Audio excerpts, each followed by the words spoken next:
So, ladies and gentlemen, welcome back to our second panel today. We're very excited to be introducing to you to our Investing in Building panel that'll be here. Now, we're going to be focusing on some people who have been building a lot in this space, looking at other ways of utilizing this technology to bring it forward. I was incredibly excited to hear the art panel at first, which raised some very important questions. I'm really excited about the further debate that's going to be coming here. But first, I would like to introduce our lovely moderator, Kara, who will be taking us through all of our panelists and this entire piece. So welcome, and thank you, everyone, for joining us.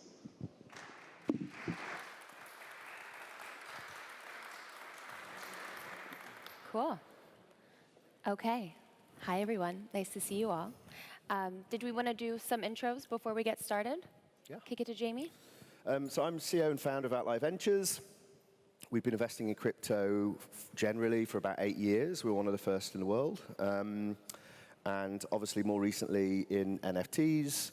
As an accelerator, we'll accelerate 100 startups this year alone. Which is pretty much double what we've done over 8 years, which gives you an indication of the exponential nature of this industry at the moment. And a big part of our thesis is around the metaverse, and of course NFTs and creative industries, creator economy is a key part of that. My name is Dusan Kovacic. I'm the Chief Investment Officer in the Rockaway Blockchain Fund. We are actually based here in Prague, so we are very happy that there is finally an event after the DevCon that was here in 2017, so the global audience is coming, so happy to meet you guys.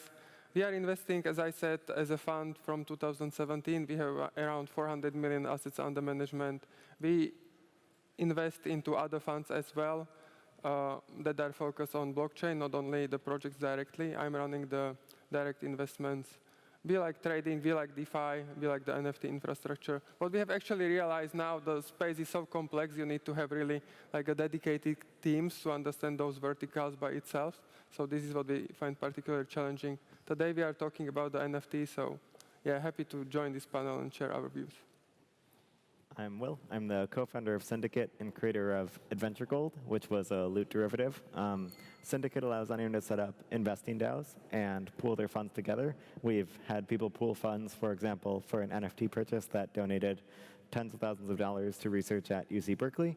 On the Adventure Gold side, Loot was this incredible experiment in community collaboration, and Adventure Gold was a way to push the ball forward on how communities can create NFTs and other projects together. My name is Maria Shen. I'm an investment partner at an early-stage crypto-focused firm called Electric Capital. Electric Capital is unique in 2 ways. One, everyone on the investment team has either been an early operator or an entrepreneur themselves. So the founders started and sold 4 different companies. The last one they started together and sold to Facebook. Together, we've been early engineers at places like VMware and Facebook, and so have been builders our entire lives before coming into the venture space. The second way we're very unique is everyone on the investment team has an engineering background, and so we ourselves build a lot of infrastructure in-house as well. One of the things that we build, for example, is infrastructure to crawl almost the entirety of GitHub to understand the lay of the land for open source repositories across crypto, and to be able to index and create a baseline to understand how many developers are working in crypto overall, how many developers are in Ethereum and Bitcoin, what has developer growth look like. And so those are some of the things that our infrastructure is able to enable. Wonderful. Well, thank you, everyone, for joining us today. My name is Kara Miley. I am VP of Comms and PR at Serotonin, which is a Web3 marketing firm and venture studio. And so we've helped William and his family with some of the elements of the event. And so very excited to be here today and to dive in. So 2021, the undoubtable headline in the crypto space was NFTs. In February, Beeple sold for $69 million at Christie's, and that really helped to put NFTs on the map. It thrust our space into the global discourse and was a catalyst for a lot of the activity that we've seen thus far. But Beeple must have been caused by something, right? That didn't happen in a vacuum. So what were some of the trends, moments that preceded Beeple that you think really thrust that moment into what we're seeing right now? So it's funny, I actually spoke with Beeple at Christmas prior to his first sale. And he'd always described himself as a digital artist. He still does. He said, look, I'm not an NFT artist. I don't necessarily understand the medium better than anybody else. But I think the thing about him, which translates really well into NFTs, is that he's very mimetic. He's invested very heavily in building a community through his kind of daily art that he's been doing for several years. He's not kind of a new thing. He's a very, very known thing. And actually, I think the industry at that point, I was investing in crypto art from the summer of last year. They really saw it as a validation point that somebody that was an established digital artist was going to begin to leverage the medium. I don't think anybody expected what happened to happen in the way that it did. And I remember being on WhatsApp with him whilst watching him pop up on practically every news channel, slightly bemused by the whole ordeal. But I think what we've really learned from that is the role of an artist in this space. To be successful, you have to directly engage in a community. You have to show that you're engaging with the principles. You don't have to agree with them all or necessarily even fully understand them, but you have to be seen to be engaging with it. And he's learned the hard way, of course, with the sale that he did. He sold some ETH, which you would do if you had made that much ETH out of nowhere. And of course, the whole community went crazy when he said he did that. How could you do it? We're going to disown you. We thought you were one of us. He subsequently bought back in, but he's been at pains to negotiate what is a very complex culture. So it's more than just a medium at the moment, it's a culture. I think that will probably get diluted a bit as more, traditional people from the art world come into it. But, memetics and community have been a key part to the whole movement today. Interesting. And I know, Maria, you had a point of view here. You had expressed that fine art and was sort of a surprise, first use case to really hit and gain traction. Many in this room might think gaming would have hit first and gained prominent first. What do you think enabled fine art? Was it the mimetic element of people's work? Just curious your perspective there. Yeah, absolutely. I do think for people who have been in this space and have been following NFTs before they really blew up in 2020 and 2021, gaming was really the expectation for everyone. That was the natural choice for how NFTs would be utilized. I remember having a conversation with Devin at OpenSea a couple of weeks ago where, OpenSea in the beginning was built as a marketplace for CryptoKitties. And the expectation there was that this would be a gaming assets marketplace. And of course, it's evolved, much past that at this point. I think there are a couple of constraints within the Ethereum ecosystem that enabled this kind of art NFT to really take over as the first use case. A couple of things. One is the high gas costs, which means that, it doesn't make sense for a piece to be listed for $10 when it costs $50 to mint the piece or to create the piece in the first place. And so that has created this pricing pressure for pieces to be much more expensive. I think the second thing is if you look at the artists who really pioneered the NFT art space, artists like Beeple, you don't see established players coming in and succeeding early on. And the reason for that is because you needed to be willing to experiment. This was a new way of generating revenue. And so existing winners of the art world who are already benefiting from the system, from the existing system, were not the ones who are willing to play in this field. And so you see a lot of early artists like Beeple, like others, a lot of digital artists especially, pushing the envelope because they're realizing this is a new revenue model, this is a new way to engage with their communities. And I think the last piece is that's difficult to ignore is the fact that the price of Ethereum appreciated so much, right? We had just been through a bear market at the in 2019, where at some points in time Ethereum was $300, and all of a sudden it's hitting all-time highs. And so for people in the space who have been accumulating ETH, pieces that are priced in ETH, it is at a different price point. So something that looks on the surface like it's $1 million is actually much less because it's priced in ETH itself. Yeah, wonderful. When we think about the various categories of NFTs in the context of art, we've got PFPs, that are sort of leveraged as, your badge of entry into these communities. You've got open editions, one-of-ones, POAPs, proof of patronage, like what we're seeing here with NFC. So many different ways in which art players can leverage the different categories and formats of NFTs, but they all ultimately serve to connect communities in some way. And communities are so critical to NFT projects in the blockchain and space as a whole. So what projects are you all seeing have a really, or either they've cultivated a dedicated community, it's a strong community, it's a unique community, because there is obviously a lot of overlap between people who are engaged in all of these projects. So very keen to hear your perspectives on who's doing it well, and what we can really learn from that. So for me, it's all about, I don't think the community is actually the most important factor here. At least, we are not investors in art ourselves. We are not experts in it, but we are traditional venture investors that understand venture. And for us, it's always about the team that builds the stuff. Yeah. So we are investing always into the team. So, pretty much the two basic questions as a venture investor you ask yourself are: is the market good enough? Is it a good market? And is it a good team?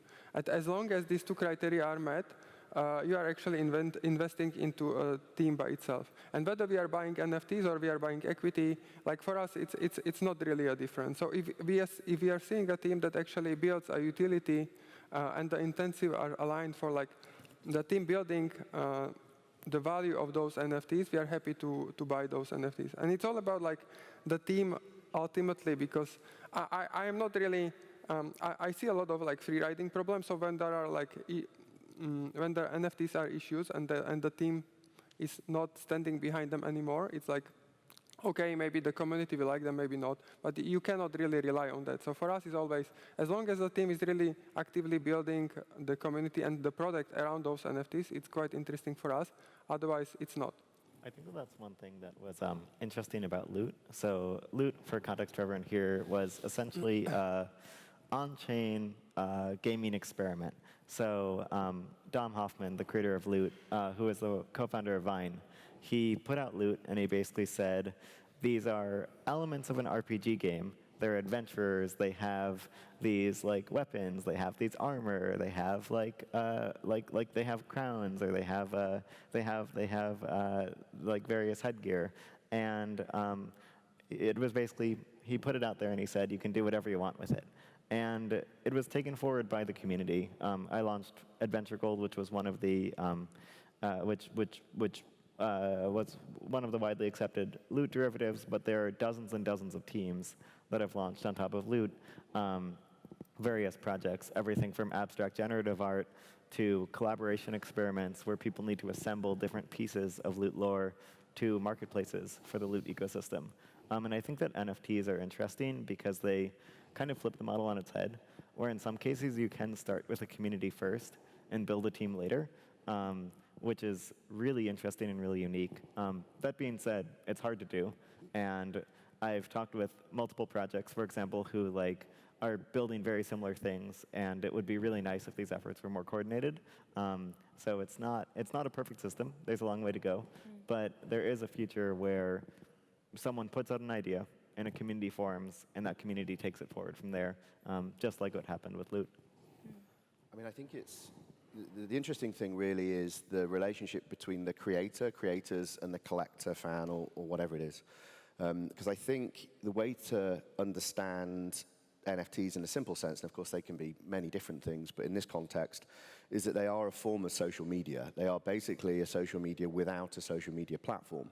So you might mint it on a platform, but then it has a life off that platform. So you mentioned PFPs and how people are using these to identify, being as part of certain communities. And I think Bored Ape Yacht Club was a step change because of how they treated the IP. So the owner of that particular ape owned the commercial rights to exploit it, which sounds really simple and strange, and it was definitely different to everything that had kind of happened previously with Lava Labs, who have now just sold all the IP or license the IP to a major creative agency. With Bored Ape Yacht Club, because they effectively gave the creative control, commercial control of that instance of the IP to the community, you've now seen this weird, wonderful, I don't even know what to call it at the moment, to be honest. It's a community franchise. And so people have taken their apes, they've bought specific apes for the aesthetic, and they've launched wine brands, they've launched coffee shops. There are people who are going to start using these characters in movies, and they don't need to ask the permission of the creators. So the creators still continue to delight and drop. So they did this like surprise mutant drop where you got some serum and you could create a derivative of your ape.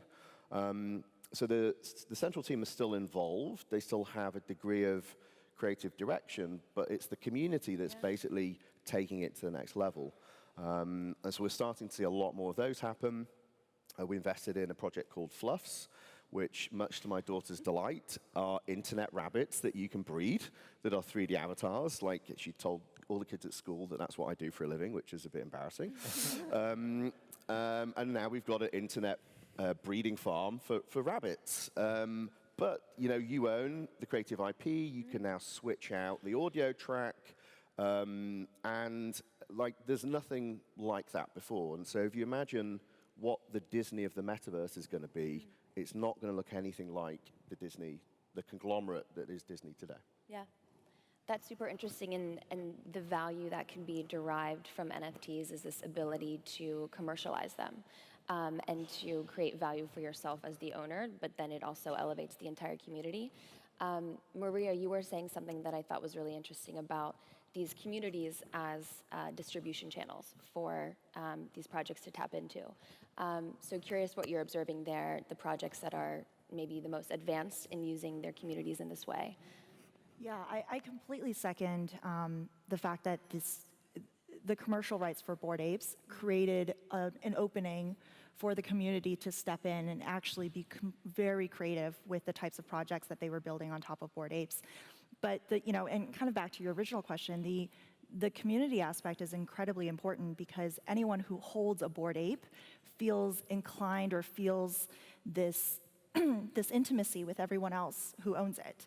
And so when a member of the Bored Ape community creates a business with their Bored Ape, other people in the community will come in, will test it out, will become your first users. And so if you think about the business models for Uber or DoorDash or any of these Web 2 companies that are huge now, the method to which they went to market was to have to spend money in order to get users, here's $5, like try out our product and get users through top of funnel. Now all of a sudden these NFT communities are distribution platforms in and of themselves. And so you can launch a product inside this community, and instead of saying, hey, here's $5, try my product, you can say, hey community, I'm a member of, I'm one of you, come try my product. And this has been incredibly powerful. So a recent example of this was a collaboration between Bobby Hundreds. So the Hundreds is a decade-old streetwear club out of LA. They're very well known. They've been selling merchandise for years, very well known as a streetwear brand. They recently collaborated with Bored Apes and created merchandise for members of the Bored Ape Yacht Club. And despite being such a well-known brand, their merchandise sold out in a few hours, and the founder of the Hundreds, Bobby Hundreds, came out and said, I've really never seen this kind of attention on the website before. The amount of excitement that people came with is astounding, even for a streetwear brand that's been around for 10 years. And so I think these sort of marketing mechanisms and these distribution platforms within the NFT community is a really, really powerful force that we're going to see more and more of. Visa, for example, recently purchased a CryptoPunk, and that purchase was somewhere around $100,000 for them, but it generated hundreds of millions of views across all news channels. And what's interesting about that, that sort of marketing mechanism is, of course, that it's not an expense, right? It's actually something it's an asset that you're holding. And so it flips this idea of what it means to market and what it means to distribute on its head. And so I think that community that we talk about seems really fuzzy, but has really clear financial benefits as well. What I would say is, I think I caught some of the panel earlier, and sometimes there's this disbelief at the amount of the numbers that we're talking about with these things, and people just can't get their head around it, understandably. But you have to ask, why? Why are people paying this much? And there's two components to it. So the first one is, the really cool thing now as a creative is that you effectively can validate a creative concept with a community in a very basic way. You create a 2D avatar. I'm not saying you should, but you could. You put it out there, you mint 10,000, and people will either buy them or they don't. And if they don't buy them, you don't put any more time into it. And if they do, then you basically got 10,000 superfans who are going to actively promote and market this. They have a direct stake in the franchise. But most importantly, there's the transferability of that. So at any point, a fan can exit that community, they can cash out, and they can let a new person join. More interesting than that, so they can make a profit, presumably, but more interesting than that, they can now start to put these things as collateral in things like DeFi. So they can borrow and lend against it. It's like a form of financial inclusion. And as we start to see this extended to things like gaming, billions of dollars of value is trapped in gaming platforms at the moment. It's a sunk cost. If you get bored of the game, that's it. You've lost all the time and money that you've invested. The minute that these things become NFTs, I can cash out, or alternatively, I can borrow and lend against that as collateral. And if you think about the whole generations of people that currently can't go to a bank, they might have $1 million of skins in a game. They can't go to a bank and get a mortgage on that. They are financially excluded. With NFTs, all of a sudden, you don't need to go to the bank. You just go into DeFi, and if people value it, you can borrow and lend against it. And so that's from an inclusion perspective, it's really fascinating. I think the question we should be asking ourselves is, why are these people buying NFTs for millions? And I think, at least the way how I understand the situation is, it's all about the show-off factor, yeah?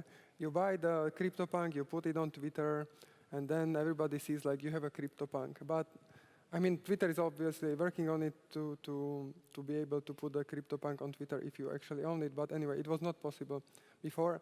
And what I like to say, or compare it to an application traditional, it's an Instagram actually. Like you said, the NFTs have a really strong social element, but there is actually no NFT native social platform that would actually cultivate this experience. And I think this will be the next big opportunity for a crypto investor and NFT investor. And this is where the next billion-dollar businesses will be for around, improving the experience on how to pretty much show off your NFTs to everybody, yeah?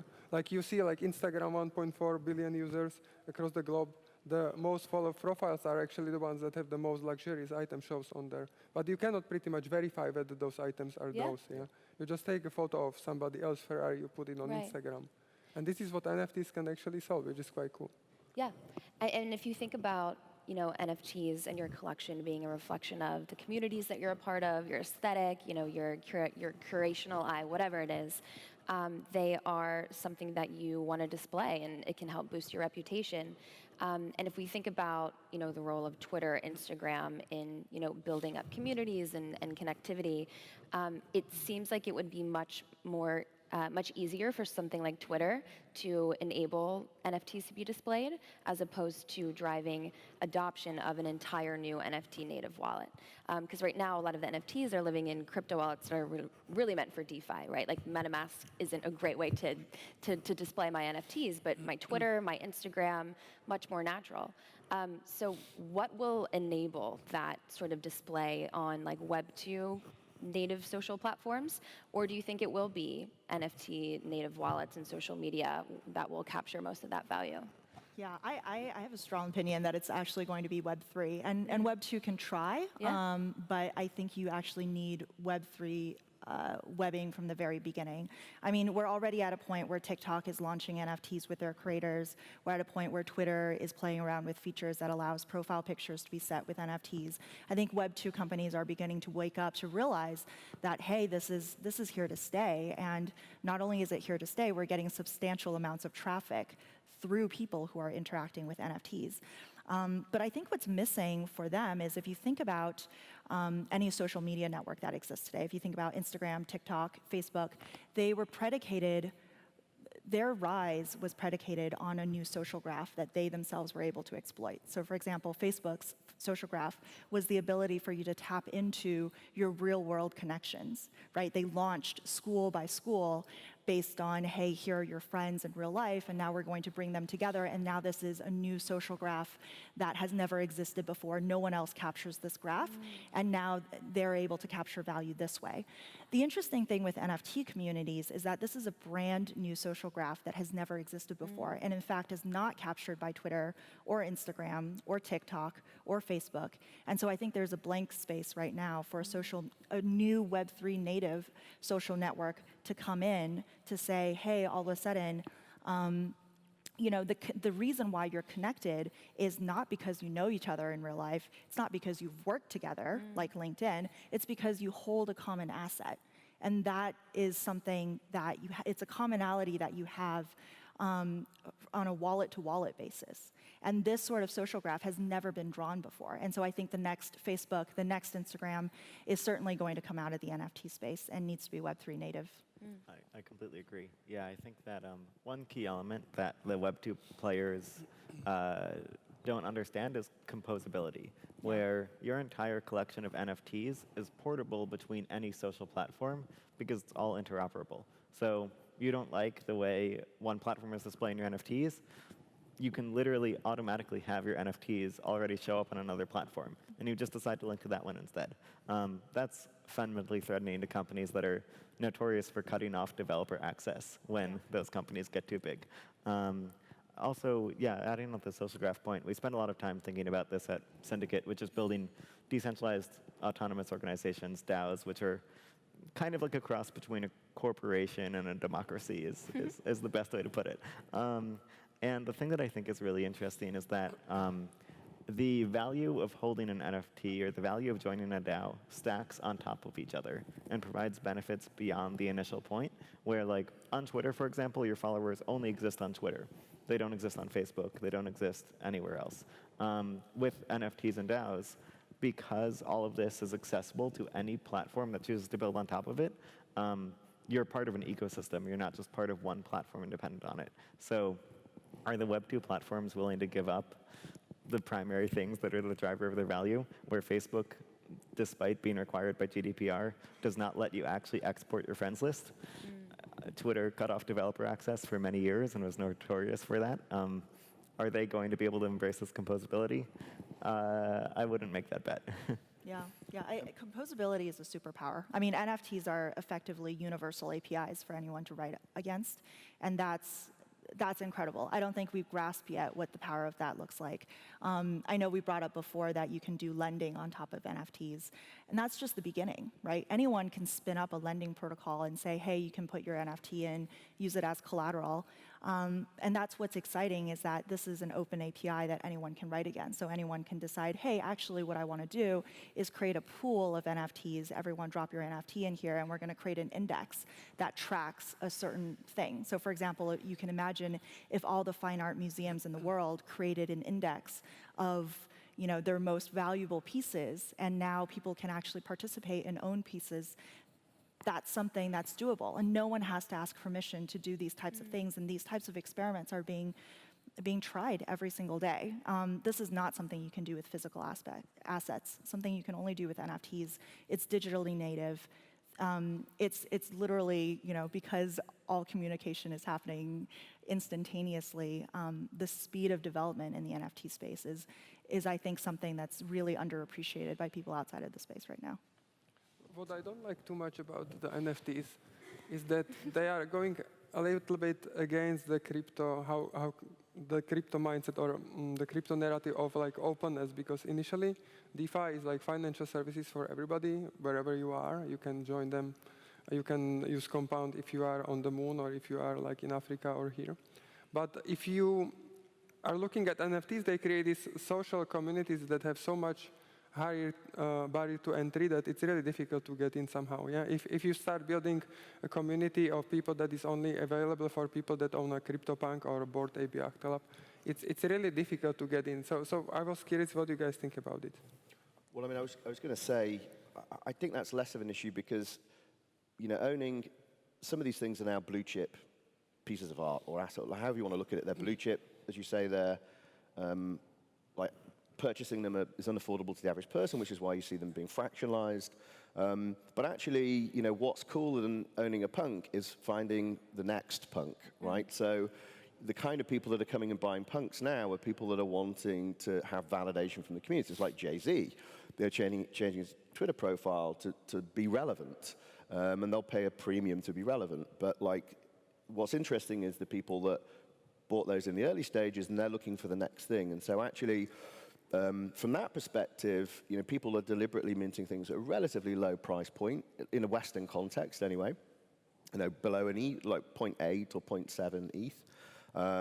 And so there's always a new thing for people to participate in. But I wanted to go back to the point around Web 2 and Web 3, because I think it's really important to focus on. So, you know, I welcome Web 2 platforms playing with the technology. I think it brings more eyeballs to it. But ultimately, as you said, the paradigm of Web 3 and Web 2 are fundamentally opposed. They're built on something that's totally different. And that is the sovereignty of the user and the individual. So the user is in control of their data, you know, their assets, and they can freely exit and transfer them to another platform. And so I think it's a bit of a Trojan horse for Web 2. You know, they think that they can tinker with NFTs and they can make a new revenue line, but actually, like, you open up Pandora's box and it just fundamentally breaks their whole business model.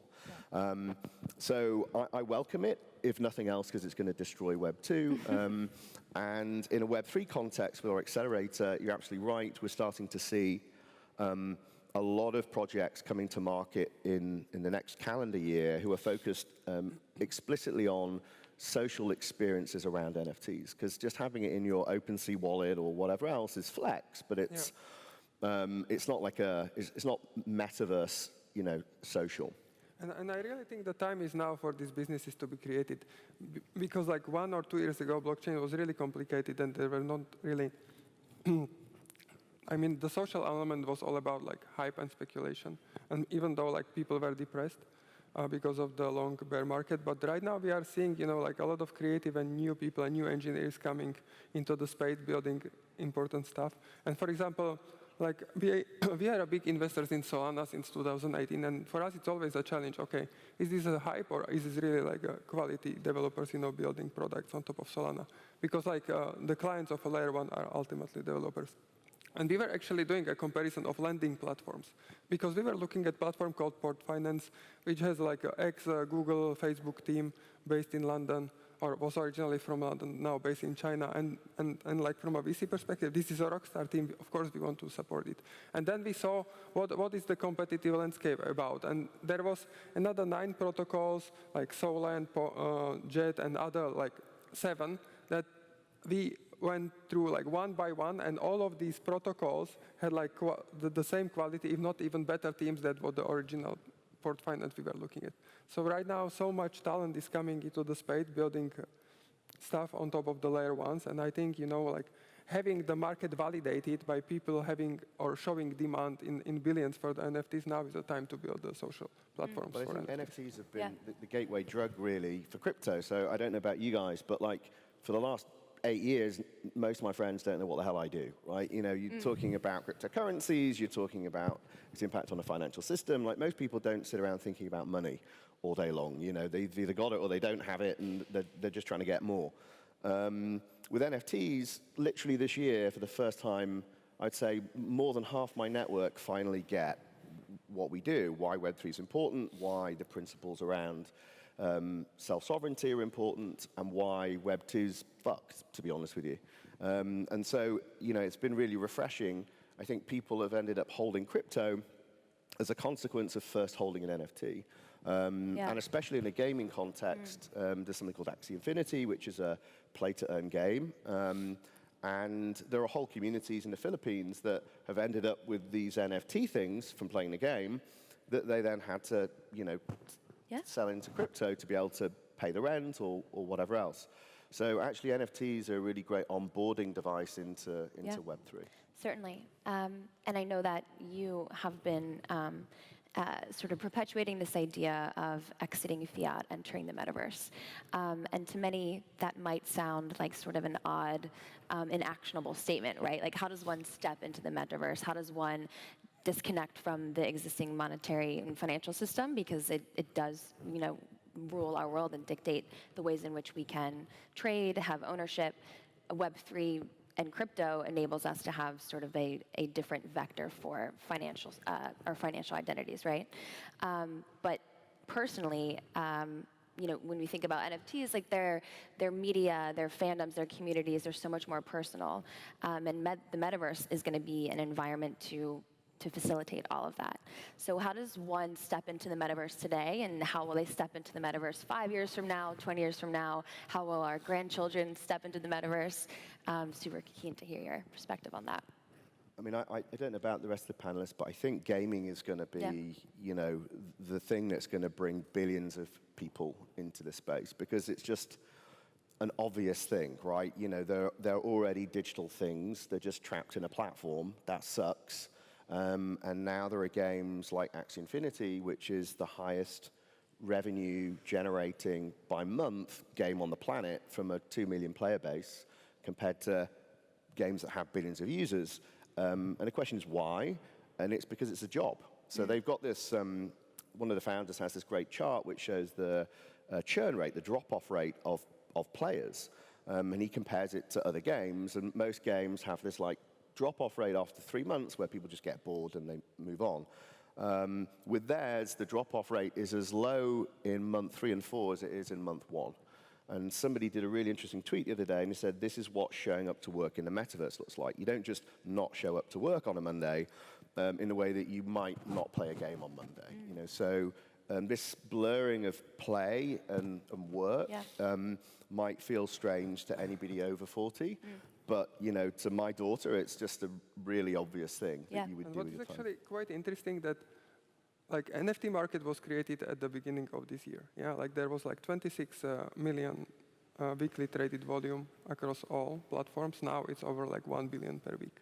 When we are looking at Axie Infinity, they all gained traction in the second half of this year. It's actually 30 million monthly active users. And what is quite interesting is NFT vertical by itself became larger than DeFi in a year. People, some of the people here in this audience probably never heard of it, but the combined revenue, if you annualize the basis for OpenSea and Axie, is 5 billion per year. If you look at all revenue on all DeFi platforms on Ethereum, it's 4. So I think that's quite interesting. Yeah, and I think this play-to-earn model can be leveraged not explicitly, not limited to gaming, right? It can be a tend to earn, it can be tweet to earn, it can drive any sort of incentive, right? So outside of gaming, this sort of blank to earn, where are you seeing that gain traction? I'll let someone. Any? Yeah. I think earning is going to be the next thing that we can see, because back to this, I think everyone brings up the importance of communities, and right now the filtering mechanism for a community is really rudimentary. The filtering mechanism is, can you pay to enter this community? And to some extent, that's good, because if you have enough conviction to want to put up money to enter a community, then that means you believe in that community to some extent. But that's a very, very primitive way of filtering whether or not you're a good fit for the community, whether or not you're a healthy addition for the community.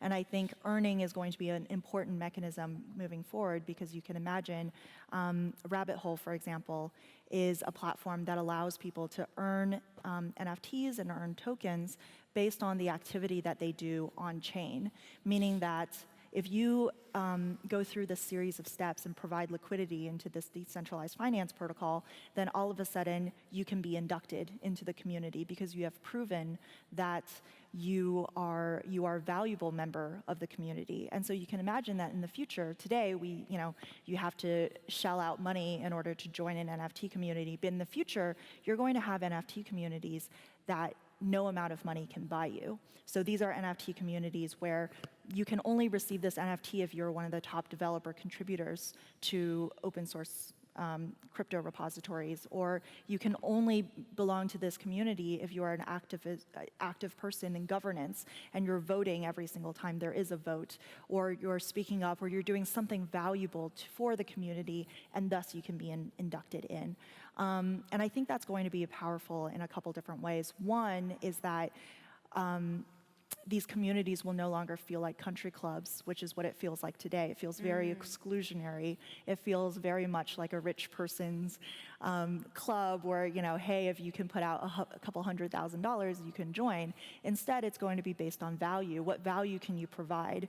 And what will be interesting is as NFTs are earned, that means that your on-chain identity is going to be defined by the types of NFTs that you own. Because if this NFT says you're a top code contributor, and that NFT says that you're a top governance contributor, then all of a sudden that becomes your resume on-chain.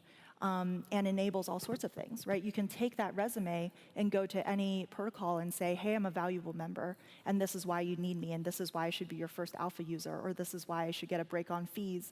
And you can imagine perhaps that a new credit system can even be developed on top of these identity systems, where you can say, hey, I have a history of being a good actor in the system, and so don't I deserve, or wouldn't I be a good contender for credit, right, or for anything else. And so it actually maybe it starts small as reputation, where you can start earning NFTs for different things, but it can actually develop into really vastly intricate and complicated and interesting financial systems as well. And I think that Maria's point about the credentials answers the ownership question for NFTs. So one common criticism of NFTs is, well, I can just save it and anyone can view it. So what does this ownership actually mean? And it's like, once NFTs become credentials, it's kind of like saying that you can right-click save a Harvard diploma. Like, sure, you could Photoshop your name onto a Harvard diploma, but that doesn't mean that you went to Harvard and received a Harvard diploma. And we've had people at Syndicate apply for jobs based on just their on-chain credentials and without any resume. And we've hired people out of DAOs, out of these online communities, where we just saw how great they were as contributors, and we've hired them as full-time employees. And this is a future that we're already living in, where NFTs, I think, receive a lot of criticism right now because they are pay-to-play. Like, you buy an NFT, you're part of a community. That is just the very, very beginning. And 10 years from now, NFTs will be reputation. And part of that reputation will be what you saw, how early you were to something, what you chose to invest in. Part of that reputation will be what you've done. And that is equally powerful. And all of that combines into on-chain ownership. Yeah, and back to your earlier question about what does the metaverse look like, I think the metaverse is what can you enable that's outside of the realm of what's possible in the physical universe today. And in the physical universe, we're tied to the one identity that we have. And our identity is defined by our geographic location, our gender, the type of opportunities we've been exposed to and that appear on our real life resume. But within the metaverse, you can actually be multiple personas. Every single wallet could be a new identity. Every single NFT that you own could be a new identity, where every single wallet could have its own on-chain history, and you can be different personas. And based on the wallet itself, you can actually be eligible for very high-paying, very prestigious jobs. And I think that's really what the metaverse will look like, is we no longer have to be bound by the identities that were given at birth, but we can be any number of identities. And no one has to know who we are tied to the physical world, because everything is proven on chain in the metaverse, I suppose, on the internet. Yeah. And I would really want to come back to the play-to-earn model, because I really think the time is now. Even though the model is new, I was playing World of Warcraft 10 years ago, and I had friends who were actually farming gold and made like 1,000 to 2,000 euros per month, but by non-stop killing mobs to pretty much get gold and selling it to people who actually didn't have time to farm it by themselves. So this model is here, but it was again terms of service of Blizzard because it disrupted the game economy. But right now there are no like single entities controlling the ultimate metaverse. So this model will prevail, and this is what we see that the Axie Infinity ecosystem has actually validated. So I think right now it's really a good time. To come back to the original question, which was like what use cases might we see emerging outside of gaming, the easiest way to think of it is that in many ways, NFTs fix a lot of what the web's broken. So if you look at the creative industries, music is expected to be free or the price of a coffee that you stream every month. And the amount of money that then goes to the artists is like minimal. It's even less. They've just negotiated the universal rate down, even lower than what it is today. Yeah. So musicians don't make money from people listening to their music on the internet. They have to, do physical tours. And the same is true with most things that were a creative asset. As soon as they became digital, they could be copied innumerable times, they could be shared innumerable times, they could be played innumerable times.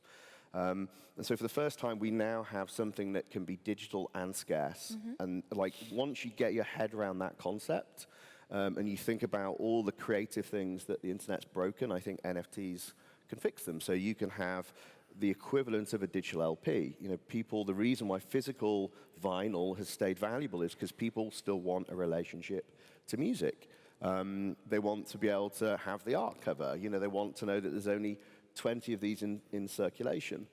All of a sudden, you can have a digital LP, and that's just one example. You can apply that to many other creative industries. I would be actually really interested to see how are all these like art pieces or like sentiment-based pieces, traded across the age groups of people. Because crypto is young, but eventually, like as in traditional art, there will be probably like different age groups or different people of different age interested in that particular assets. And if the asset is traded maybe 60 and 70 age group and older, it's probably there is a high likelihood it may not retain the value. That's interesting. I mean, if we think about the music industry being, a close second to follow with adoption of NFTs following the world of art, gaming, we see these, celebrities, musicians, DJs, what have you, they see NFTs as a mechanism to engage directly with their community. Whether it's, you get to attend backstage, you have the first album, whatever it is. Kings of Leon did their thing with Yellowheart. Now you've got Deadmau5, and every other day there's a headline about celebrity, NFT, Web3, music, community, right? So what are the most interesting and biggest players in the space who are not from the traditional, industrial music complex, right? Like there's the independent DJs who are cultivating their own communities. Who's doing that the best right now? Yeah, one really interesting example is that Disclosure sold an NFT, and Disclosure is they're DJs who are who produce electronic music, and they sold the NFT to a group of collectors. The group of collectors, some of whom are friends and investors, they became really close to the Disclosure team. They are close friends, and Disclosure DJs all their parties. So I was at a party that they hosted in New York, and Disclosure was DJing there, and they have a real relationship between the collectors and the artists. And you could imagine a feature where, for example, purchasing an NFT at the non-fungible castle event entitles you to host one event at the castle itself, for example. And that would create a very real relationship, and that would be something that goes beyond collection and goes into these really genuine ties between groups that previously would be at more of a distance. So it's that kind of relationship that creators have with collectors is super exciting. Yeah. We've got a portfolio company called Moda DAO. Very cool. And actually, if you think about who owns music right now, it's largely private equity firms. So private equity firms are buying up back catalogs, rights to music, to basically generate revenue from streaming companies.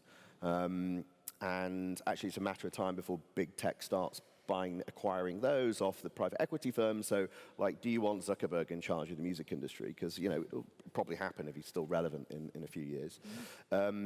But what's starting to happen now is this idea that artists can both fund new projects, so like an emergent independent artist, they can fan-own back catalogs, they can buy them back from the private equity firms and control them and figure out how they want to exploit them in the future.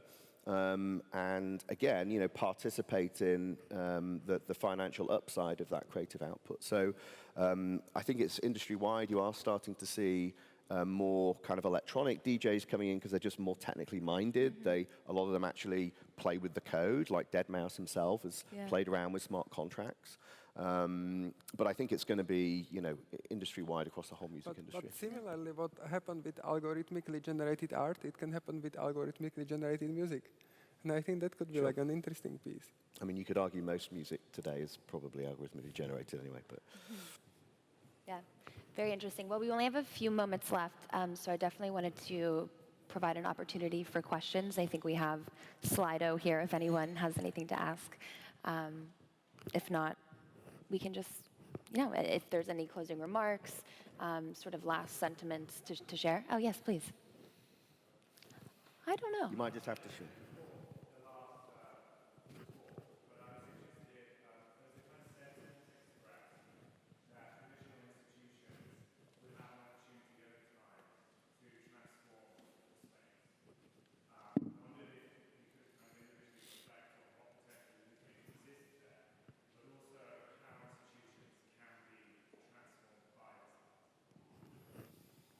Well, as somebody that's worked in crypto for 8 years, I spent far too much of my time talking to incumbents about why they should adopt it, and they often don't. And that includes governments, by the way. I just will not speak to a politician about crypto anymore. It's just not worth my time.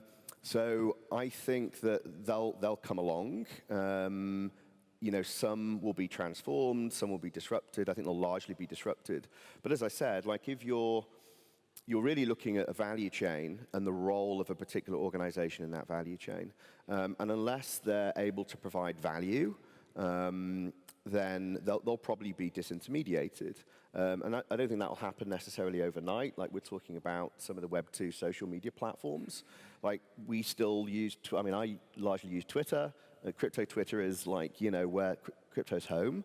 That said, I think there's probably a few things that will happen from a regulatory perspective which will make it untenable for NFTs and crypto to be in a Web2 environment. And so I think the problem with most institutions is for them to be able to engage with this asset class, they're starting to move into a regulated environment, and as a centralized corporation, you are prone to capture. So Facebook couldn't create Facebook Libra because they weren't allowed. But nobody could stop Bitcoin. Nobody could stop Ethereum.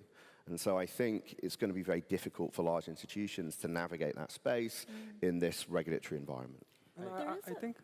I think just one thing to add. Well, in crypto, we have this magic constant of 10, yeah? Whatever takes in crypto 1 year takes 10 years in traditional world. Yeah, and if you are looking at the most successful businesses and platforms in crypto, that they are digitally native. So which means they are based on blockchain, purely crypto, and not connected to traditional world. And this is why I think the traditional players are a really big disadvantage. They need to comply with the old world, which is 10x slower than the crypto world. Yeah, I think there's an opportunity for nonprofits to utilize NFTs for fundraising. One recent example is UC Berkeley, which issued an NFT that was based on a Nobel Prize winning research that one of their professors had done. And so they issued this NFT and auctioned it to their community, saying, the proceeds will be used to continue this research. And there are a couple really interesting things there. I was just talking to someone about it earlier. But one thing is, because it's an auction, they actually were able to, that was a marketing moment for them. They're able to reach out to their community and drum up excitement and say hey, UC Berkeley, we're doing really valuable research. Please come and bid on this NFT. And what's fascinating, though, is that after it sold for, I want to say it was something around $3 million, by a group of actually UC Berkeley alums that came together and formed a DAO overnight. After it was sold, it's actually a continuous fundraising mechanism for UC Berkeley, because now every single time this NFT is sold again, they are able to capture some of the money that's exchanged. And so rather than saying, hey, we're just going to have one gigantic fundraising event, you have one fundraising event that's an auction that gets everyone's attention in the community, everyone's bidding on it. It's interactive. Now, after the sale, you're actually able, in perpetuity, to capture money every single time this thing is sold. And I think, traditional institutions and especially nonprofits will and should be looking at NFTs as funding mechanisms. One thing that's incredibly cool. Yeah, we set up the DAO at Syndicate, Fiat Lux DAO. There were a few others. Yeah, that's right. You guys set up the DAO. Yeah. The thing that's really cool about it is that UC Berkeley also now has a direct line to some of their most engaged community members. So in the majority of nonprofits, you give money to them, and if you give a large amount of money, you get access, and if you give a small amount of money, you get a lot of spam in the mail. And that's pretty much how it's structured right now. And the cool part about these NFT sales is that it's this nice middle ground where people can express that they're really passionate about something, and they can start to build a closer relationship with the institutions that they're working with. So NFTs for cultural institutions that are a way to capture your most motivated, most enthusiastic supporters and have a direct line to them in a way that they're very accustomed to. So super excited about that. Yes. Oh, amazing. Very cool. Well, I think that's a really wonderful note to end it on because it's very resonant to what we're all doing here today with what William and his family are doing with Non-Fungible Castle, playing with ideas around proof of patronage, having NFTs be a direct line to your donors for continued support, providing access, opportunities. It's a model that certainly is inspiring to museums and institutions who are now facing various challenges trying to bring their offering to the world in a time when we can't really gather physically. So it's very inspirational and very exciting to be able to see how NFTs are going to be able to drive such impact for museums and institutions. Yeah. This is a question from a clearly over 40. But curious. It keeps coming back to me, especially after I read China making Bitcoin illegal from one day to the other. So sometimes I have this nightmare where I think that this fantastic dynamic world that works at supersonic speed or light speed in terms of its development, new opportunities, etc., is just an optical illusion that could be switched off in 24 hours. And how do you actually handle that potential reality? Because in China, they can do it like that, but in democracies, it could take some more time, but it could also happen, a concerted effort of central banks regulating to the point of strangling the whole crypto world. So how does an investor, and this obviously affects all of you, handle that potential pitfall in this whole new universe we're building? Well, yeah, so I mean, it's a really great question, and I think ultimately it's going to come down to, so most crypto is fundamentally based on open source principles and technologies. That's why it's unstoppable, because it's open source. If somebody somehow managed to take down Bitcoin, you could just spin up another one, in theory. And if you look at what happened in China, it's just another form of trying to control capital flight. They've been doing that for years. They've been lowering how much money you can move out of the country. And Bitcoin mining was a great way to create money out of nothing, in effect, just from energy, and have that on something that the Chinese government couldn't control or stop. And so effectively, it was a perfect form of capital flight for people that could invest in that infrastructure. I think what's happening with the US and the SEC and very politically driven narrative from the Democrats around crypto just being bad, I think like open source code, it's going to come down to freedom of speech. So the ability to use cryptography, the ability to use open source software will be a point of freedom of speech. Fortunately, that's enshrined in America. I think that's the one preserve of crypto, which means, for me, it will always be on the table. But ultimately, I think you mentioned you're an economist, right? So you're probably more qualified than I am to talk about this. But I think it's pretty much safe to say we're starting to see a lot of big macro investors come into the space. Raoul Pal is one of them. I was on his podcast a couple of weeks ago, and the comparisons being made to fiat-based systems, which are just continuously printing money and all the stuff that we know is happening, versus this other thing that's previously been looked at in a very narrow context. Well, it's like gold. It's Bitcoin is gold, and that's it, and it's just a great treasury instrument to manage risk in a volatile world. The minute you start talking about, well, work in the metaverse, you can start earning an income. I think we're going to start to see a migration of time and capital into the metaverse. The metaverse, for me, has to be built on crypto for it to be meta. It is the shared open economic interoperable system. And more and more, it's impossible to think that more and more time isn't going to start going into that. And so I think ultimately regulators will realize they love to tax stuff, right? So the minute that they realize people are earning an income, like a significant percentage of the population are earning an income, they'll be pretty quick to recognize it as a thing in order to be able to tax it to pay for the crumbling state or whatever it is. So I'm maybe delusioned, but I'm incredibly bullish on crypto, and I'm incredibly bearish on pretty much any fiat system. So I think the main thing to add here would be, we do it the same way as other industries that do it. Yeah? We talk with the regulators. In US, there is Blockchain Association and ADAM, or like the key association that lobby in Washington.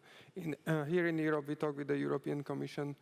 We had a chief on our investor summit last week. We had a chief economist from the European Commission when we proactively educate them around like what we are doing, how is crypto good, where are the challenges. So it's all about the communication. In the past, the crypto industry was not really good at communicating with the regulators, but right now we are seeing like this has changed dramatically. If you are seeing US, like Andreessen Horowitz has raised 2.2 billion crypto fund, and they have hired pretty much everybody who has some kind of say in Washington in regard to regulation. So it's pretty, and now a lot of Republican senators have realized that there's a lot of money in crypto.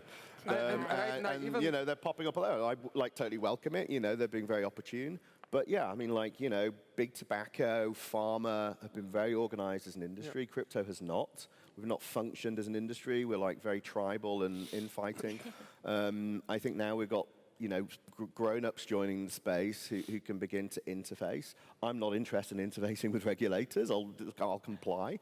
But I'm really glad that there are, people coming into space. But we should be all taking our part in it, because if you just realize somebody else will do it, then it will turn out a better alternative system, and But of course, you need to create the gateways, because if you don't, you will create these sided narratives. Like in the US, they're really good at it. Like you have two sides. One is really bad, the second one is bad, and they argue you would rather want to create an inclusive system. Yeah.